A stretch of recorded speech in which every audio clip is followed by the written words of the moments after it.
What was the Square Millennium Collection? Well, the short answer is a series of 11 budget-priced PS1 collector's editions released in the year 2000 for some of Squaresoft's greatest games. Each of these reissued titles sported brand new disc art, and were housed in large packages accompanied by some fun and unique collectibles. This video will look at the contents of each limited edition box set, but before that I should briefly talk about the context surrounding the release of the Square Millennium Collection and why I think it's so special. For many years before their merger in 2003 with longtime rival Enix, any game that had the Squaresoft logo slapped onto it was pretty much guaranteed to be a hit. Particularly in the 90s, the company was on top of the gaming world, brought back down to earth mostly as a result of the commercial disappointment of their huge box office gamble, the 2001 film Final Fantasy: The Spirits Within. In its early years, Square produced all sorts of games, from racers to action titles and even shooters, but it struck gold with the RPG genre and Hironobu Sakaguchi's Final Fantasy, released in 1987 for the Nintendo Famicom. In the years that followed, the company became most well known as an RPG powerhouse, developing some of the best experiences the genre has to offer on the 16-bit Super Famicom, better known as the Super Nintendo Entertainment System in the West. In the 5th console generation, Square went all in with Sony's first video game system, the disc-based PlayStation, which led to an era of unprecedented innovation and success for the game publisher. Square's first PS1 offering, the 3D fighter Tobal No. 1, marked a departure from the norm, and its next release, the mega-hit Final Fantasy VII, revolutionized the public perception of role-playing games, changing the genre forever. The critical and commercial success of FF7 gave Squaresoft the means and motivation to expand in this new frontier of gaming, an expansion that took place in both the corporate and creative sectors. In Final Fantasy VII's wake, the publisher started exploring other genres once again, prominent examples being the amazing sci-fi shooter Einhander, and the patented one-hit-and-you're-probably-gonna-die katana-based fighting games Bushido Blade 1 and 2. And there was also no short supply of good Square RPGs in this period either, where they oftentimes provided new and different takes on the genre, such as with the cinematic Parasite Eve and the Fast and Furious Racing Lagoon. A lot of people, myself included, consider the late 90s to early 2000s iteration of Squaresoft the company at its very best, and the Square Millennium Collection is a fantastic representation of that era, right before it was gobbled up by perhaps its biggest competitor, Enix. The collection was released in 3 waves in the year 2000, each at a budget price of 3,800 yen, or about $35 US at the time. Japanese games on the original PlayStation typically retailed for 5,800 or 6,800 yen, so consumers got these games for about half the price of the original releases and with some added bonus swag. Undoubtedly a great deal. Wave 1 came out on June 29th and consisted of 4 titles: Saga Frontier 2, Brave Fencer Musashiden, and Final Fantasy Tactics, surprisingly the only game from the collection to bear the Final Fantasy name. Wave 2 from September 28th included just 3 games: Front Mission 3, Ehrgeiz, and Legend of Mana. The third and final wave, and arguably the best, was published a month later on November 30th and brought to the collection some heavy hitters in the form of Chrono Cross, Parasite Eve 2, and Xenogears, which got 2 different versions, a Phase set and an Ellie set. From here on, I'll open up each of these boxes and show the game and bonus items that are housed inside, along with some ad-libbed commentary and memories of the games. Here we go! Alright, and now we go from the low production part of the video to the no production part. I'll take a look at all 11 of the Square Millennium Collection box sets. We'll open them up, explore the contents, see what's inside of them, and maybe I'll give a few thoughts of the sets and also the games themselves. We're going to start off with Wave 1, and that is Saga Frontier. So, really cool looking box here. Love the purple, got a couple of the characters here. On the back, all of these things, they have box art, disc art on the sides, but they also list the contents. So in here there's a picture disc, that's just the game, there's a teacup and saucer set, and an original t-shirt. So let's open it up first, and take a look at the disc. So here's the disc, beautiful artwork of, I believe, Blue, the Mage, the Magician. On the back, just the instruction manual, and all of them usually come with these little kind of information on the set. I don't know who made the teacup and the saucer. And let's put that up here. So, t-shirt featuring one of the main characters. There you go, and his brother, his rival. So this t-shirt, I don't know what the size is, but it's probably not going to fit most of us. And the teacup. Let's see if this will focus in okay. There we go. One of, is it Marcellus? One of her friends. Alright, or is it Riki? Can't remember. It's been so long since I played that game. A very nice little cup. And here is the saucer, little plate. Very, very nice, cool design. Always love the art in the Saga series. I had this game. I was so excited about this game because I was obsessed with RPGs when this game came out, at least in the States. And I remember buying it and being disappointed a little bit from the game because I'd gone from Final Fantasy VII, so we could have these epic, sweeping stories, and Saga Frontier is just, you know, it's a little strange, non-linear, different system, different style, but love the art, love the music, and I really appreciate that game now. Let me move this out of the way. And next up is, logically, Saga Frontier 2. As you can see, my box is a little beat up. That'll be a common theme here. But Saga Frontier, the sequel to Saga Frontier, don't think it's connected in any way, really, other than it just has really nice graphics. Especially this game has some beautiful watercolor-looking graphics. And so this set, it's linked to the other one in that it's basically the same exact contents. Teacup and saucer, and it's a t-shirt. So let's open this up first. So there's the art. Like I said, gorgeous artwork. Always love the Saga series art. Cool looking manual there. Just the same thing. Little information, warnings, whatever about the contents. And t-shirt of Gustav, I think his name is. The 8th. So pretty cool. Something I'd wear. I don't know if anybody would catch the reference, but this is one of those games where I unfortunately didn't get a lot of time in when I was young, and I want to go back and complete the game. But anyways, great teacup, and here is the saucer. That is fantastic. So, you know, with the other set there too, you and a lovely friend could have some tea over your Saga Frontier memories.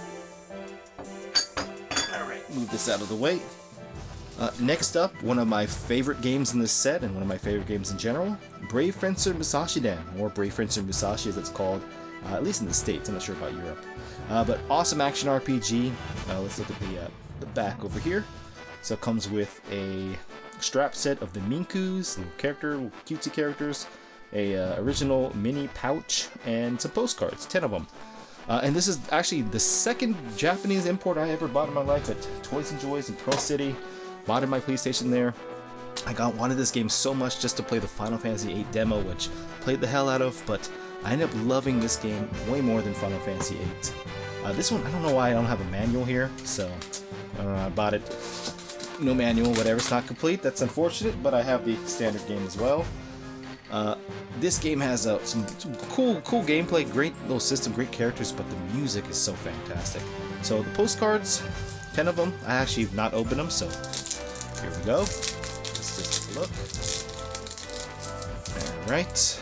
So I also really like the art, the way the characters looked in this one.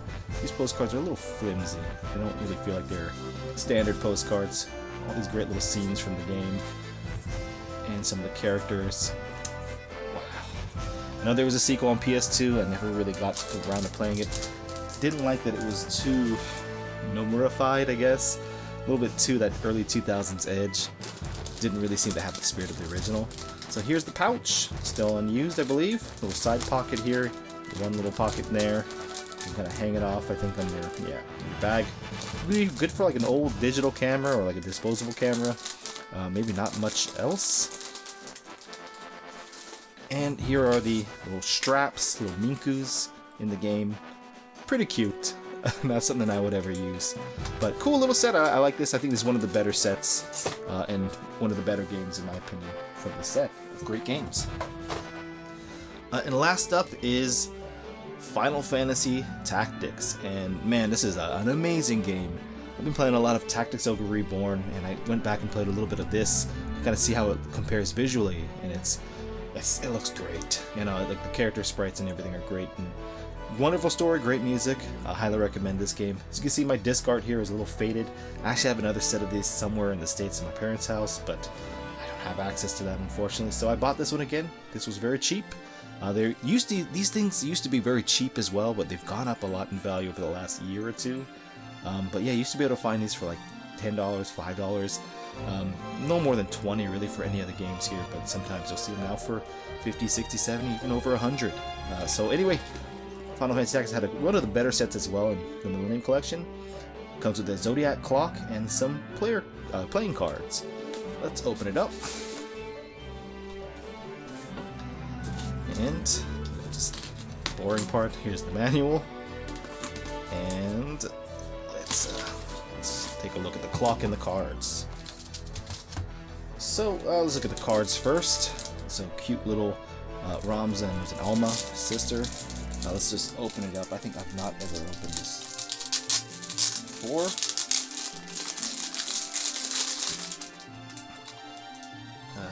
Let's squeeze that through there. And it should just have characters and probably all the classes. Thunder God Sid. So there you go. Cool. So different character classes and important story characters from the game.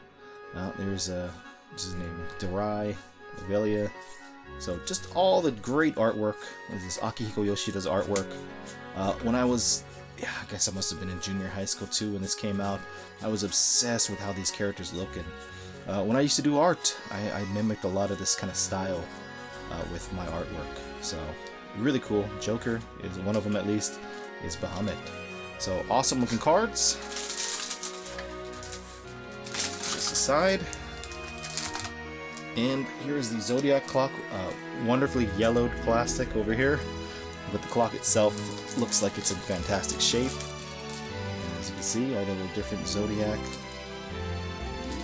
characters or whatever figures from the game, and it just takes, I think, one standard AA battery. So awesome little set here, Final Fantasy Tactics. All right, Wave 2. We're going to start off with Front Mission 3. Awesome third game in the Front Mission series. Well, there's like a little, I think, a remake is for PS1 for the original as well. And side mission or side story. But cool game. Oh, another game I regret that I never really played through all the way, and would like to do that now. So this game comes with a whole bunch of stuff. Mini light, coin case, keychains, etc., and what is this? A mini metal figure set. So let's open this one up. And here's the disc. And the manual. And a little card that gives you some warning, instructions. So we got a lot of stuff to look at here. Here is a little case. Okay. Oh, it looks like some of my little plates have fallen off, but they're little plates with kind of like, I guess, the manufacturers or whatever in the game. There's that there. There used to be a battery here, but it's gone, thankfully, so it didn't explode. The mini figurines, it's kind of hard to see, but you can see over there, corroding a little bit. And here's a little chain for your strap. The light is over here. Kind of cool. I don't know if you can kind of see that all right. And one of the plates, I don't know where it went, but it's supposed to be one plate up here. Let's pop it up and just see if we can find it. Oh, there it is. It just fell through the crack. Yeah, there you go.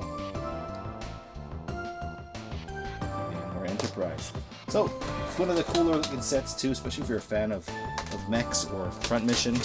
This would be a good one to look out for. Here's another game that I imported back in the day because I just love Final Fantasy VII.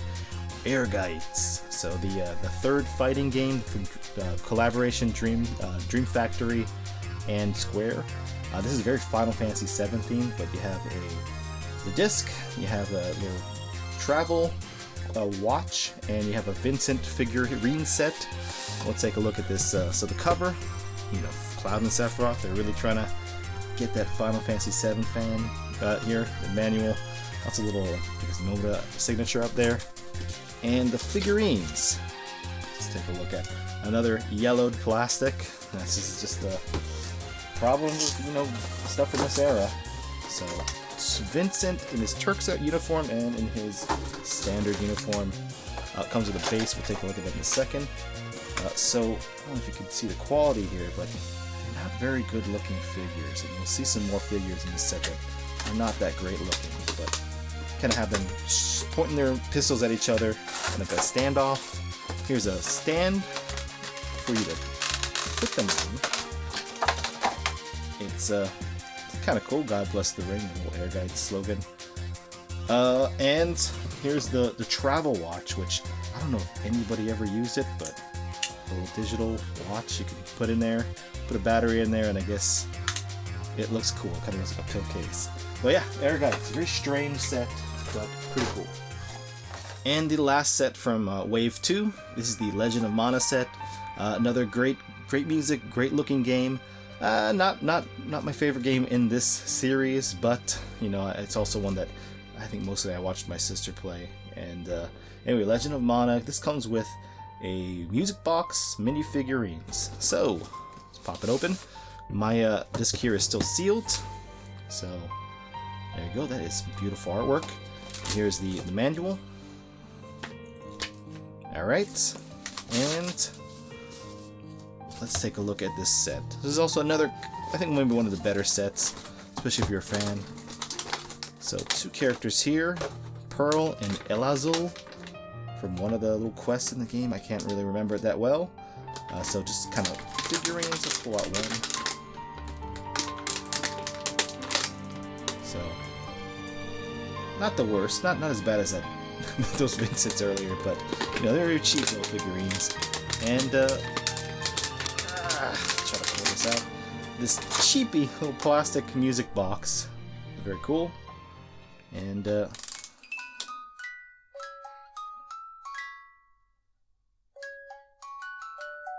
that's such a good song. I think we'll stop if you close it. So yeah, it's still moving around. Okay, so cool set, especially if you love Legend of Mana. Alright, in the last set, the Wave 3. One of my favorite games of all time again, Chrono Cross. I'm such a crazy person that, while I do respect Chrono Trigger, and I know it's a better game, personally, I like Chrono Cross better, probably just because of nostalgia. And I did play Chrono Trigger before Cross. So anyway, this is actually the first Square Millennium Collection set I ever bought when I was a young man. Bought it at Pearl City, not Pearl City, but Kaimuki Toys and Joys, brand new. And I bought it for like $100, and that was all my allowance money or my Christmas, birthday money, whatever. And I went back and I returned it because it was so expensive. And I think I bought Sentimental Graffiti 2 for Dreamcast. Worst decision I've ever made in my life. So anyway, this is got a great looking color, great looking, this is 2 discs. So we'll take a look at both of the discs. This comes with a character calendar and a little minifigure of Star Child, Hoshinoko. So this is disc 2. So disc 1 is on the very bottom, as it says here. This one, I think the manual is with disc 2. Let's take that off. And there you go. So the calendar here, pull this out first. There's this adult kid over here. And what's if you find these sets online, a lot of times they're like used now. These little metal hooks will be broken off. I'm kind of nervous just touching them now. I think they were very fragile, or I guess the way they're packed, they break very easily. I have another set of this at my home in the States, my parents' home. But I bought another one of these before it got really expensive again. One of the more pricey sets if you're looking for it. And so for the calendar, you just put these.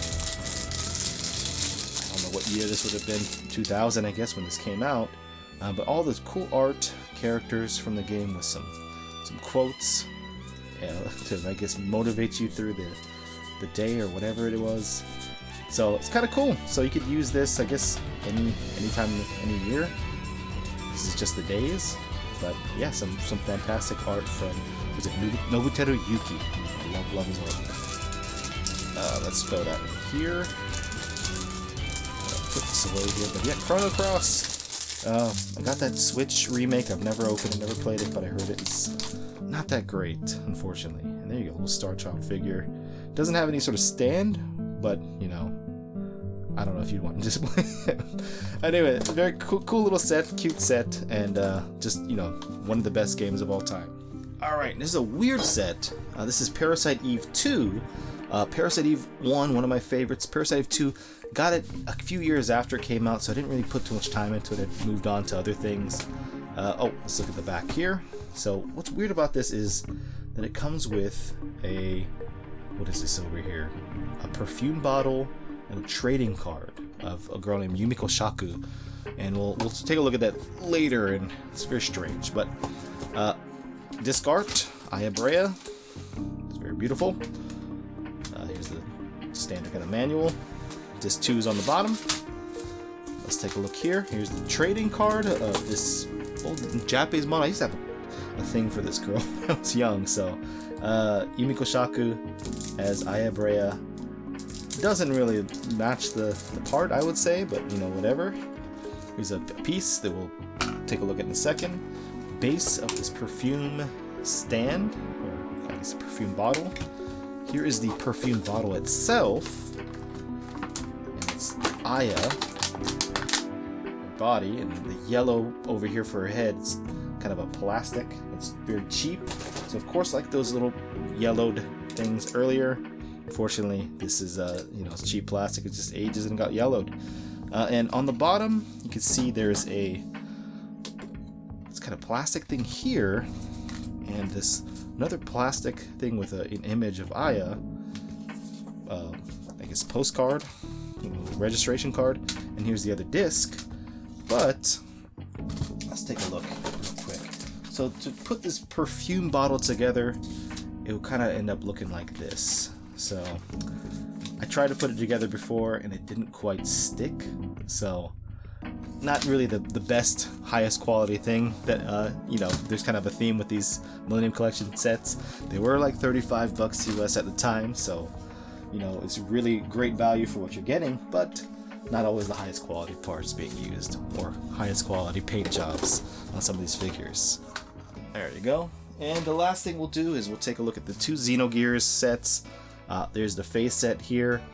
Xenogears is another one of those games where I loved as a kid. Probably a lot of the story went over my head, but I'll never forget playing through that game and the wonderful music. Yasunori Mitsuda is a genius. So anyways, this comes with a figure. Actually two little figures, but they're in one kind of like box bubble. And well, let's take a look. So the face set, disc 1. Here's his art, manual. Disc 2 on the bottom, disc 4, and here it is. It's a figure with Bart and Chibi Faye. So you can see the quality. This one doesn't look that bad, actually. But yeah, stand for that as well. And yeah, it's kind of cool. I mean, back in the day, this was very impressive, but nowadays this would be kind of people might laugh at the quality. And there's a Ellie picture art on this too. And finally,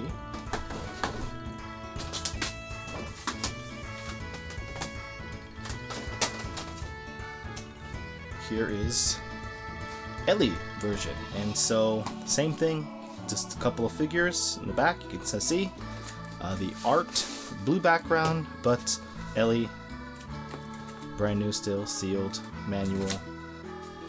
And her figure is of her and whatever the little friend's name was. So there you go. And this figure is noticeably less quality. I don't know why. You think they put more attention on the female figure, but I think the Bart figure looks nicer. Just maybe I have a bad paint job, who knows? But I've seen other ones. And there you go. Oh, there you go. Choo Choo. It's a very, very easy to remember name. And then disc 2, the same art as the Faye version, but just different color background. All right. And as a bonus, take a look at this. This is an original poster that would have been in shops. I showed it in my video earlier, but Square Millennium Wave 2 poster. So with the release date and the pricing, 3,800 yen for those 3 games we just took a look at. It's always cool having little posters, and I like collecting stuff like that more than games, honestly. And the last thing, hopefully the glare isn't going to be too bad, but this is an original plaque with all these little kind of image cards of games not included in this Square Millennium set collection, like Final Fantasy VIII, Vagrant Story, Threads of Fate, or Dew Prism. But yeah, this is a plaque numbered number 281 from the Square Millennium. I think it was an event that took place, and it says January 29th, 2000. And so if you went to this event, you could pick up a plaque. A very limited number of these are out there, but it's just not related to the set of games, but that era, that attitude, that feeling that Square had. I think this is like a really great representation of that. These are getting kind of hard to find now. If I had a cool house, I'd hang it up and look at it and get lunch or dinner or whatever I'm going to do. But I don't have that ability, so it just stays in my closet. But anyway, no, that is the Square Millennium Collection. I hope you guys enjoyed it. If you've made it to this point, thank you very much for watching the whole video. If you have any questions or any comments or any memories you want to share about these games, I'd love to hear them. Leave them in the comments section, and I'll if you want to see more stuff like this, I love talking about collection things, and you know, I can do them edited, I can do them more casual like this, but yeah, I'd love to hear back from you. Anyways, all you Squaresoft fans, Square Enix fans, video game fans, this is Jimmy Hapa from Import Gaming for the win, and thanks again for watching, and I'll see you around. Take care.